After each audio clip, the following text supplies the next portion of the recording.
the longest amount of time it ever took me to have an orgasm, self-induced, was 37.5 minutes. Or in Rent lyrics, 2,250 some seconds, agonizing, emasculating sweat from my glands, repetitious and repulsive, hyperventilating, uninspired, unproductive tugs from my hand. After the birth of our second child, I promised my wife that I'd do my humble part in ensuring that we'd no longer hear the pitter-patter of baby steps down our hallway. That our two incredible offspring would represent our PG-13 familial obligation to society. That we would finally be done with condoms and diaphragms and IUDs and jellies and sponges and rhythm methods and fertility calendars. And that my wife and I could enjoy a future of unadulterated, uninhibited, unprotected, NC-17 sex. I called up a former urology nurse friend of mine who would always refer to me as her best girlfriend. What? She asked. I want you to picture your best girlfriend. Done. Now I want you to picture your best girlfriend's penis. Also done. When they perform a vasectomy, how bad is it? Be honest. In comparison to childbirth, it's like stubbing a toe, you wuss. Bitch, bite me. I had no other choice but to make a date with the dick doctor. Would you like to watch, she asked. Would I like to watch what, exactly?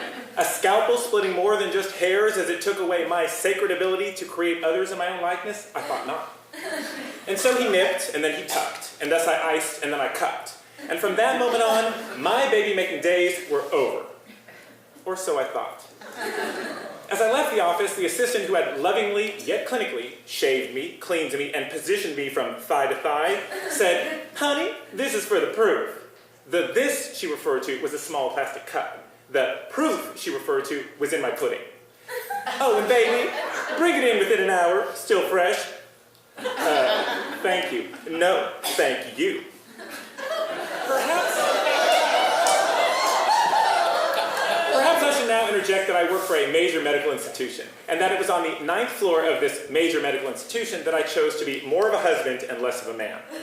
Considering, too, that I live the better part of 30 minutes away, I'd need to literally jerk myself a soda within minutes of leaving home, hightail it through town, across campus, then ascend into one of the most populated elevators at work, all while holding my farm-to-counter cup of spoo.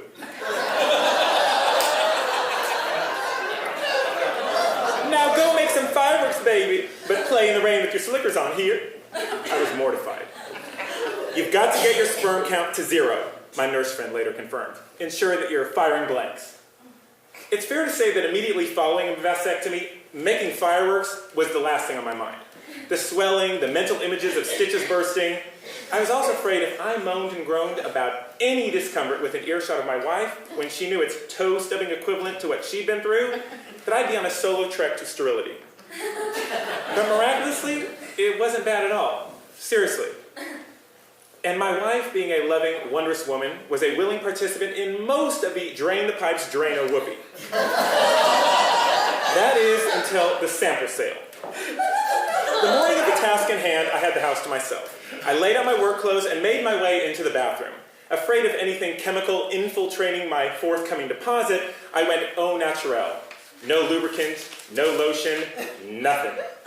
15 minutes later, no deposit. I switched hands, and I rubbed. Then I rubbed some more.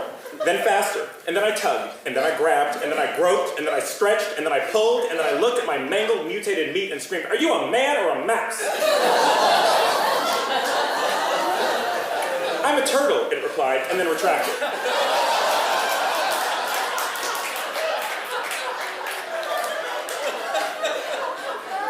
So I imagined my wife, beautiful, blue-eyed, lying down, dimly lit room, back arched, fingers clenching sheets, moaning. No seething. Silently, deliberately uttering the words, "You did this to me," as she continued to a daughter into this world. So I vacated the delivery room of my reality and raced into the cinema of my dreams. Kate Blanchett. Kristen Scott Thomas in The English Patient. Hell, Ray Fiennes in The English Patient. WWSD, what would Sting do? He'd light mood candles, then transform his body into a sacred praying mantis lotus salutation, ignite his 6-year-old tantric root chakra, and get his Roxanne off. If you love something, set it free. So I released my grip. 20 minutes, still nothing. I grabbed it by the veiny neck and screamed, "Out, out, damn semen!" To come or not to come, that is the question. Oh, cursed epidermal asp, cometh thy sweet siring nectar no more? Crickets.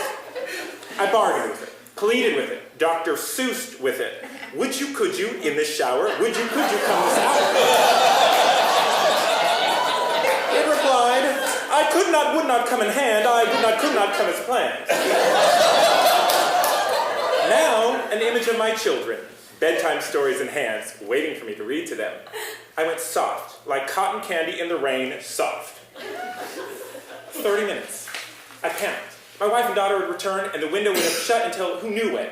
And then we wouldn't know, and that wouldn't flow. So I needed to grow, get my seeds to sow, but with my pride in tow. I ventured beyond the four walls of my bathroom to a coital, copulating corner in the universe's outer reaches, where pleasure was in abundance. I envisioned a slideshow of the erotic moments of my life. The remote cabin in Brazil, the grove of trees in Germany, the golf course in Lanai. The next thing I knew, I was upside down in the shower in some Cirque du Soleil-inspired contortion where gravity, friction, and tension were all miraculously working in my favor. The movement of my hand and body became connected to something larger than showers and baby steps and specimens. And as I inched toward my cosmic release, a voice within, a voice of purpose, uttered, "Plastic cup, baby." As I expected, my march across campus was a literal who's who of campus dignitaries. Clutching tightly to my 58-minute-old deposit, I bolted to the elevator. "Can someone press 9 for me?" I begged, wedging myself betwixt a gaggle of colleagues. "Come here often," the assistant said with a wink. "We'll call you baby." For the next few days, I contemplated many things. Fear, exhilaration. As I tucked my daughter into bed, she looked at me with those loyal gray eyes and cooed, "Daddy, love." And all of a sudden, I wanted my baby making serum back. Or did I? It was more than just wanting unprotected sex. We're many people, I reckoned. Many different people with one self. Father, son, husband, friend. And I wanted to be all of them, all at the same time. I needed to level the playing field. Needed to reconcile all of the roles within me into one composite being. Create a balance for myself that allowed for each me to grow and learn. Live, love, be loved. Husband of one, father of two. Had a nice ring to it. When the phone call came, I listened, thanked the doctor, then hung up. "Well," my wife said, "they need one more to be sure." 2 weeks later, I was once again in the shower, naked, alone. I looked down at my faithful companion of 37 and a half years and took a deep breath. "We can do this," I said. "I know we can." I placed my hand assuredly, tenderly on myself, and had an all-encompassing, cup-filling, zero sperm sample, uninhibited but productive minute of sex.